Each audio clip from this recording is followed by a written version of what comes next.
जरा जन्म विनाशाय देह சுத்திகராய திகம்பர தயாமூர்த்தே தத்தாத்ரேய நமோஸ்துதே. அன்பான யூடியூப் நேயர்களுக்கு என்னுடைய அன்பு கலந்த பணிவான வணக்கத்தை தெரிவித்துக் கொள்கிறேன். குரு பயிற்சி நடக்கிறது என்றாலே எல்லோருக்கும் ஒரு மிகுந்த பயங்கரமான ஒரு எதிர்பார்ப்பாக இருக்கும். காரணம் என்றால் குரு பகவான் தனக்காரகனாக விளங்குகிறார், புத்திரக்காரகனாக விளங்குகிறார். 16 செல்வங்கள் பெற்று பெருவாழ் வாழ்க என்ற அனைத்து செல்வங்களுக்கு அவரே அதிபதியாக இருக்கிறார். அதனால்தான் ஒரு குரு பயிற்சி நடக்கிறது என்றால் எல்லோருக்கும் ஒரு எதிர்பார்ப்பு. அதாவது எந்த வருஷம் அதை நமக்கு கல்யாண காட்சி நடக்காதா, நம்மளுடைய உத்தியோகத்தில் ஒரு மிகப்பெரிய உயிர்வான் நிலை வராதா, நம்மளோட தொழிலில் எதிர்பாராத ஒரு அதிர்ஷ்டம் கிடைக்காதா, இந்த வருஷம் அதை நம்ம வெளிநாட்டுக்கு செல்ல மாட்டோமா, அல்லது மேற்படிப்புக்காக நம்ம முயற்சி பண்ணும்போது எந்த வருஷம் அதை நமக்கு கிடைக்காதா, அல்லது மிகப்பெரிய ஒரு அரசாங்க உத்தியோகம் ஐஏஎஸ் ஐபிஎஸ் போன்ற பதவிகள் நமக்கு கிடைக்காதா, இந்த மாதிரி ஒவ்வொரு மனிதனுக்கு தனிப்பட்ட விருப்பங்கள் இருக்கும் அல்லவா. அந்த விருப்பங்கள் நிறைவேற்றக்கூடிய ஆற்றல் குரு பகவான் இடத்துல மட்டும்தான் இருக்கும். காரணம் என்றால் நவக்கிரகங்களையே தலை சிறந்த ஒரு சுபக்கிரகம் என்று சொன்னால் அது குரு பகவான் மட்டும்தான். அதனால்தான் அந்த குரு பயிற்சி என்பது மிக முக்கியத்துவமாக இந்த பயிற்சியாக நம்ம பார்க்கப்படுகின்றது. எதிர் வருகின்ற மே 15ஆம் தேதி குரு பயிற்சி நடக்க போகின்றது. கிட்டத்தட்ட ஒரு வருஷம் குரு பகவான் ஒரு ராசியில் சஞ்சாரம் பண்ணுவார். இப்போது பார்த்தோம்னா அவர் ப்ரெசண்ட் நமக்கு ரிஷபத்தில் குரு பகவான் ஒரு வருஷமாக இருந்திருக்காரு. வியாழ வட்டம்னு சொல்லக்கூடிய ஒரு அற்புதமான அமைப்பில் தான் குரு இருந்திருக்காரு.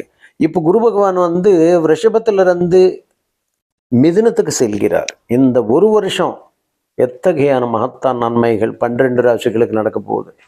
குரு பகவான் உச்சம் பெறக்கூடிய ராசின்னா கடக ராசி, குரு பகவான் நீச்சம் பெறக்கூடிய ராசின்னா மகர ராசி. குரு பகவான் ஆட்சி வீடுகளை எடுத்துக்கொண்டால் தனுசு ராசி, மீன ராசி. குரு பகவான் ஒருவரோட ஜாதகத்தில் பலமாக இருந்தார்னா தலை சிறந்த பண்புகள், அதாவது ஒரு பண்பாளராக நாம் எடுத்துக்கொண்டால் அது குரு பகவான் தான். ஒரு அறிவாற்றலுக்குடைய கிரகமாக, ஒரு தெய்வீக ஆற்றலுடைய கிரகமாக கருதப்படுகிறது குரு பகவான் தான். அதனால்தான் குருவுக்கு அத்தகையான ஒரு அந்தஸ்து கொடுக்கப்பட்டது. குரு பகவான் பயிற்சி என்பதே மிக முக்கியத்துவமாக ஏன் பார்க்கப்படுகிறது என்றால், பெரும்பாலும் குரு தனம் சார்ந்த விஷயங்களை ஆளுகிறார். அதனால்தான் பொருளாதாரம், ஒரு வக்கீல் தொழில், குடுக்கல் வாங்கல், அப்புறம் மிகப்பெரிய ஒரு தொழில் நடத்துதல், அட்மினிஸ்ட்ரேஷன்ஸ், இது போன்ற நிலைகளுக்கு குருத காரகத்துவம் வகிக்கிறார். அதனால்தான் குரு பகவானோட பயிற்சி என்பது மிக முக்கியத்துவம் வாய்ந்ததாக கருதப்படுகின்றது.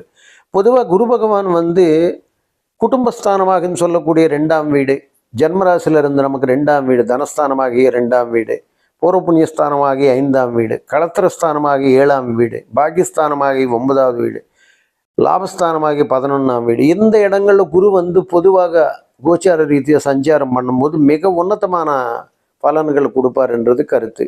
அது மட்டும் இல்லாமல் அந்த ஜென்மராசிலேருந்து அந்தந்த இடங்களை சஞ்சரிக்கும் போது குருபலம் வந்திருக்குது என்று பொருள். அவங்களுக்கு திருமணங்கள் தங்கு தடை என்று நடப்பெறும். அதே போல குரு பகவான் இருக்கின்ற இடத்தை விட தன்னுடைய பார்வைக்கு அதிகமான பலம் கொண்டவராக இருக்கின்றார். அதனால்தான் குரு பார்க்க கோடி நன்மைன்னு சொல்வார்கள். ஏன்னா குரு பார்வைக்கு அத்தகையான ஒரு மகத்தான சிறப்பு. கோடி தோஷங்கள் இருந்தால் விலகக்கூடிய தன்மை, கோடி நன்மைகள் என்பார்கள். அதாவது நீங்கள் எதிர்பார்க்கறத விட ஏராளமான நன்மைகள் பூர்வ ஜென்மத்திலிருந்து, பூர்வ புண்ணியத்திலிருந்து எடுத்து கொடுக்கக்கூடிய ஆற்றல் குரு பகவானுக்கு உண்டு. தன்னுடைய 3 முக்கியமான சிறப்பு பார்வைகள் என்றது 5ஆம் பார்வையாக, 7ஆம் பார்வையாக, 9வது பார்வையாக விசேஷமான நன்மைகள் செலுத்துவார். ஆக குரு பகவான் உங்களுடைய ஜென்ம ஜாதகத்தில் எந்த இடத்தில் இருந்தால் எப்படி ஒரு நன்மை என்பதை ஒரு சுருக்கமாக நாம் அலசி ஒவ்வொரு ராசிக்கு உண்டாகின பலன்களுக்கு நம்ம போகலாம். இப்போ ஜென்மத்தில் குரு இருந்தால் ஜென்ரலில் விசேஷமான நன்மைகள், ஒரு நல்ல பேரு மரியாதை, எந்த இடத்துல விஐபிகள் நட்பு, ஒரு நல்ல சிறந்த ஒரு முன்னேற்றம் அவருக்கு எளிதாக கிடைக்கும். குரு பகவான் லக்ன ராசியில் இருக்கும்போது, உங்களுடைய ஜென்ம ராசியில் இருக்கும்போது. தனஸ்தானத்தில் இருக்கும்போது எதிர்பாராத அபரிமிதமான தன செல்வங்களை கொண்டு வரும் மகிழ்ச்சியான குடும்ப வாழ்க்கை பெறுவார்கள். அதாவது சுபர்களுடைய சேர்க்கை, சுபர்களோட பார்வை பெற்றிருந்தால் அந்த குடும்பமே ஒரு ஆனந்தமயமான குடும்பமாக இருக்கும். அதாவது தைரியஸ்தானத்தில் குரு இருந்தாலும் 3ஆம் வீட்டில் நமக்கு துணிஞ்சு செயல்படக்கூடியது, எல்லா காரியங்களில் வெற்றி எளிதாக தேடி வரும். அதே நேரத்தில் இளைய சகோதரர்களுக்கு தோஷம் உண்டாக்கும். 4ஆம் வீட்டில் குரு பகவான் இருந்தால் செல்வ சம்பத்துகளை எளிதாக பெற முடியும். நல்ல உயர்ந்த வாழ்க்கை, உயர்ந்த கல்வி, உயர்ந்த பண்புகள் பெறக்கூடிய நிலை என்பது நல்ல அந்த குடும்பத்தில் ஒரு ஆனந்தம், சந்தோஷம், தாயார் வழியே ஒரு அற்புதமான ஒரு ஆதரவு இதெல்லாம் கிடைக்கும். நமக்கு 5ஆம் வீட்டில் பூர்வ புண்ணியத்தில் குரு இருந்தால் ஜென்ம ஜாதகத்தில் நமக்கு எடுத்த காரியங்களில் வெற்றி என்பது எளிதாக கொடுக்கும். பிள்ளைகள் வழிய மிகப்பெரிய ஒரு பேரும் புகழ் உண்டாகும். நம்மளுடைய அறிவாற்றலுக்கு எங்கு சென்றாலும் ஒரு மதிப்பு மரியாதை கிடைக்கும், அங்கீகாரம் கிடைக்கும். 6ஆம் வீட்டில் குரு பகவான் இருந்தால் சத்துருக்களை எளிதாக வாடவிடுவார். அதனால தான் சத்ரு ரோக ருணஸ்தானத்தில் குரு இருந்தால் எல்லா வகையான துன்பங்கள்லேருந்து நீங்கள் எளிதாக வெளியே வந்துடலாம். 7ஆம் வீட்டில் குரு இருந்தால் மிகப்பெரிய ஒரு திருமண வாழ்க்கை சிறப்பானதாக அமையும். மனைவி ஒரு அதிருஷ்டமான ஒரு அமைப்பு கொண்டவளாக இருப்பாள். அந்த மனைவி வந்ததுக்கப்புறம் அவருடைய மன வாழ்க்கையில் மிக சிறப்பான ஒரு முன்னேற்றங்கள் காத்துட்ருக்குதுன்னு அர்த்தம். அஷ்டமத்தில் குரு இருந்தால் நமக்கு எதிர்பாராத தன வரவு, திடீர்னு அதிருஷ்டம் கிடைக்கும், எதிர்பாராத பண வரவு அதிகமாக இருக்கும்.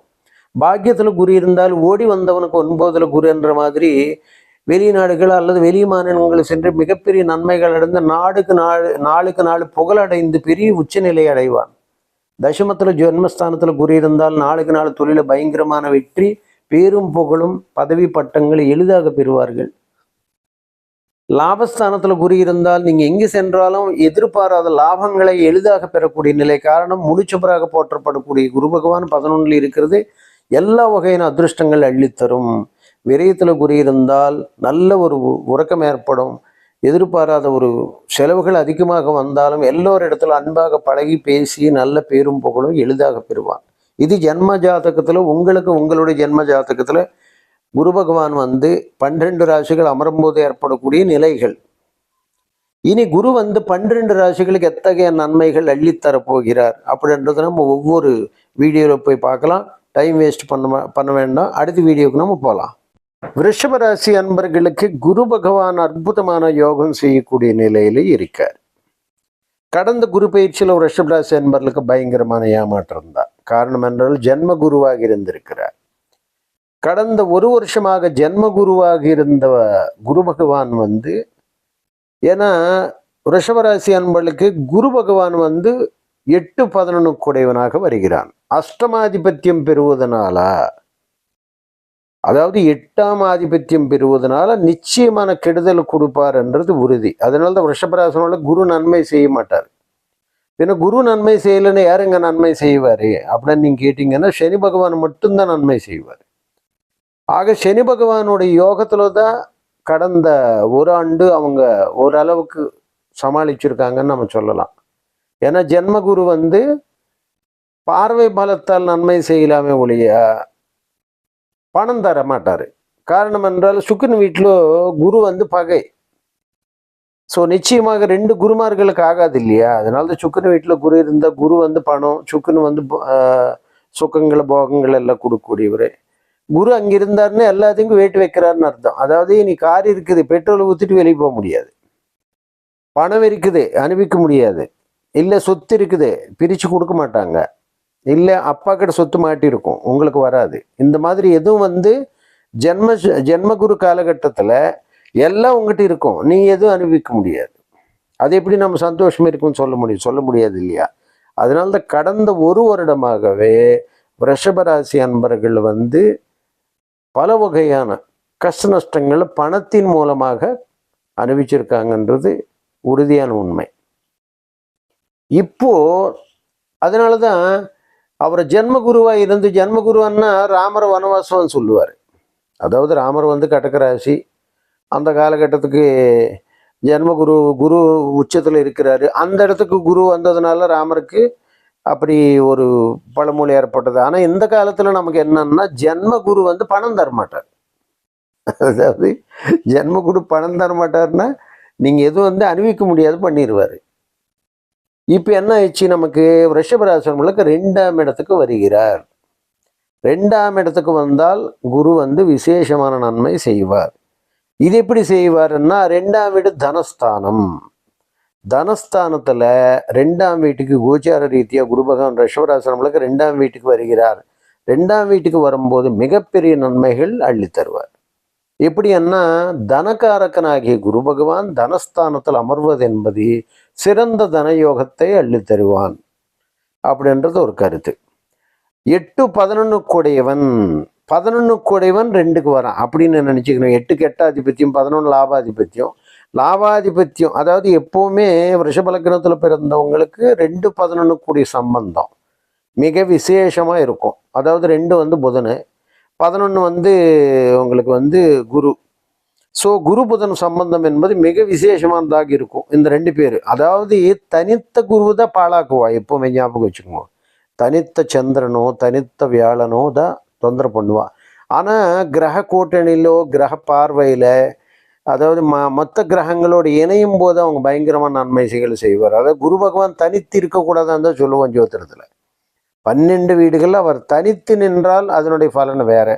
கூட்டு கிரக சேர்க்கையில் இருக்கும்போது கூட்டு கிரக பார்வையில் இணையும் போது மிக நன்மைகள் அந்த இடத்துக்கு ஏற்றாறு போல அவர் நன்மை செய்வார். ஆக இந்த இடத்துல நமக்கு குரு பகவான் 2ஆம் இடத்துல தனஸ்தானத்தில் உட்கார்ந்துருக்கிறாரு.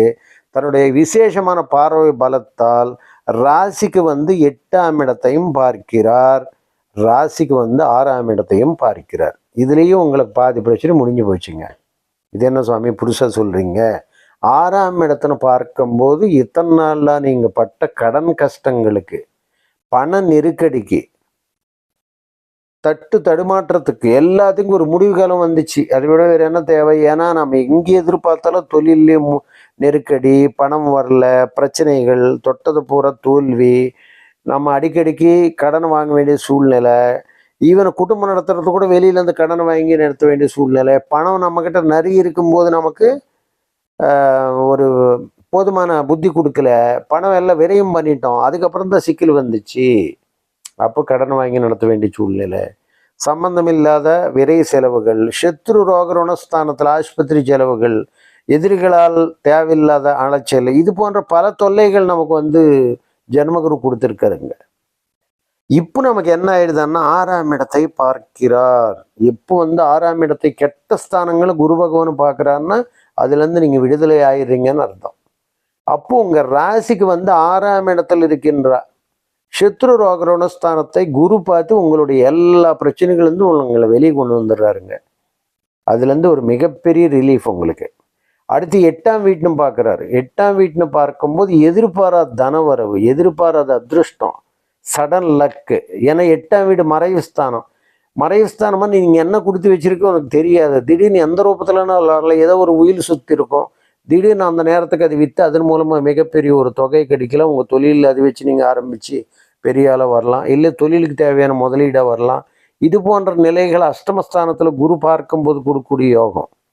மறைந்து நின்ற தொல்லைகளை விலகிடுங்க. அதாவது நோய், ரொம்ப தொந்தரை, ஏதோ ஒரு சாபங்கள் இருக்குது குடும்பத்துக்கு, இதெல்லாம் கூட பார்க்கக்கூடியது 8ஆம் வீட்டுன்னு குரு பார்க்கும்போது தான். அதாவது குரு பார்க்க கோடி தோஷ நிவிருத்தன்னு சொல்லுவா, குரு பார்க்க கோடி நன்மைன்னு சொல்லுவா. நன்மைகளை எடுத்துக்கிட்டாலும் அப்பிரமித்தமான நன்மைகள் செய்வார்.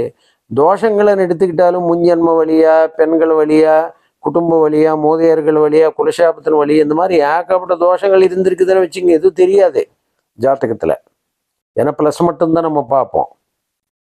அப்போ என்ன ஆயிடுது, மைனஸில் ஏதாவது வரும்போது அந்த தோஷங்கள் முற்றிலும் நிவர்த்தி பண்ணிடுவார்.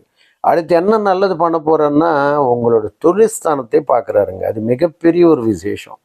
அதாவது எப்போ குரு பகவான் உங்கள் தொழில் ஸ்தானத்தை பார்க்குறாருன்னா, ஏற்கனவே தொழிலில் பயங்கரமான பிரச்சனைகள், ஜென்மகுரு வந்ததுக்கப்புறம் நமக்கு வேலையே சரியாக இல்லைங்க, தொழிலே சரியாக நடக்கலை, தொழில் நடந்தாலும் வருமானம் இல்லை, வருமானம் வந்தாலும் தொழில் நடத்துறதுக்கு உண்டாகின ஆட்டுகள் இல்லை, ஆட்டுகளும் வருமானம் இருந்தால் தொழில் இருந்தாலும் கூட செய்யறதுக்கு அது டெவலப் பண்ணுறதுக்கு நம்மக்கிட்ட பணம் இல்லாமல் போயிடுச்சு. இப்படி பல பிரச்சனைகள், ஒன்று இருந்த ஒன்று இல்லாத ஒரு அவல நிலையில் ரிஷபராசியில் கஷ்டப்பட்டார்கள்.